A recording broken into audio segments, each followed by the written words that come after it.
How's it going, everybody? We are here in Paris, France, and today I'm going to be showing you guys how to do a hyperlapse the easy way.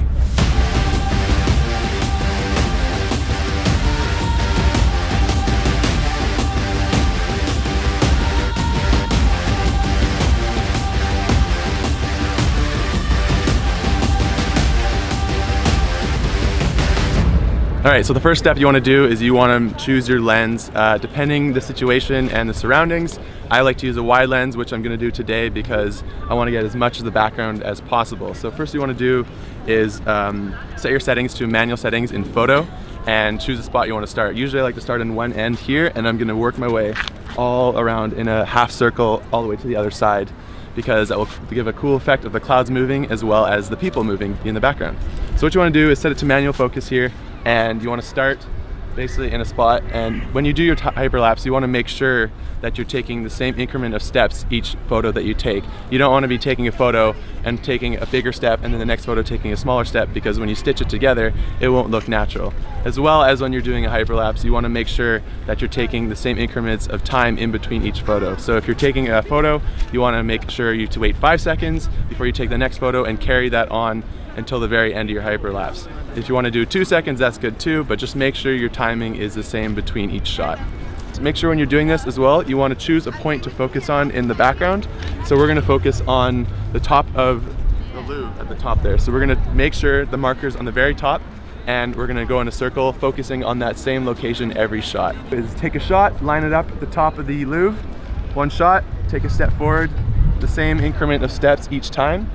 Wait 2 or 3 seconds, take another shot, move, same thing, make sure you line it up again, take another shot.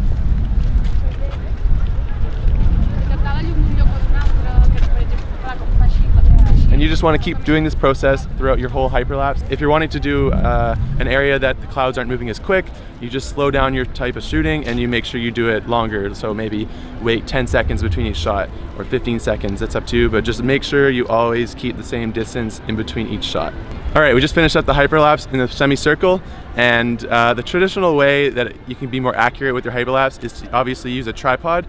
That way it's more centered and you get the exact same shot every time. Doing it handheld is a little more difficult, but when you throw it into post, you can make it work, and it usually works about 90% of the time. As I said, this is the easier way to do it that doesn't cause a lot of time and carrying around more equipment like a tripod. So let's bring it into post, and I will show you guys how to stitch this together the easy way.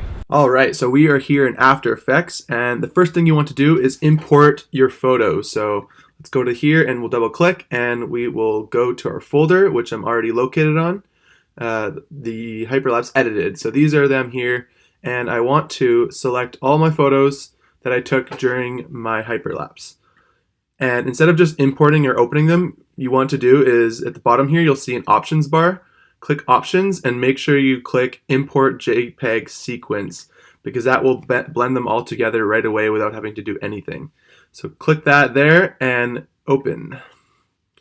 And there you go. So it automatically creates a sequence for you, and it automatically puts it in. If it didn't automatically put it into your sequence settings here, you could go up here and you can click and you can drag it and put it into your sequence, as well as change your sequence settings at the top to whatever format you want. For now, let's just leave it how it is. Alright, so that is fully rendered out. We're going to play it back at a quarter quality just for the speed's sake.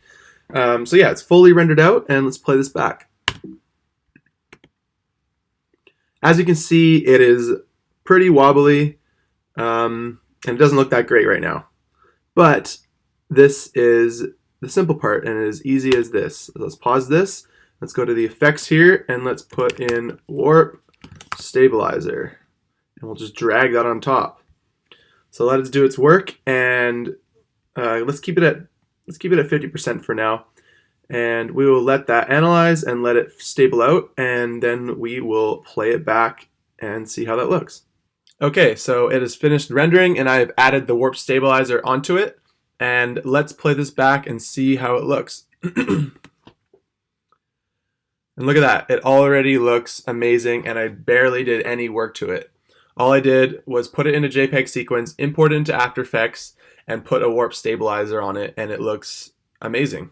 So there you have it. That is the easy way to create a hyperlapse. Like myself, I'm a run and gun travel filmmaker, so I do not have time to stop and set up a lot of shots, and so this is a really efficient way to use your time and create an amazing hyperlapse. If you like this video and you want to see more, please check out my channel and subscribe. I will be creating more travel content in the future, and as well as more tutorials.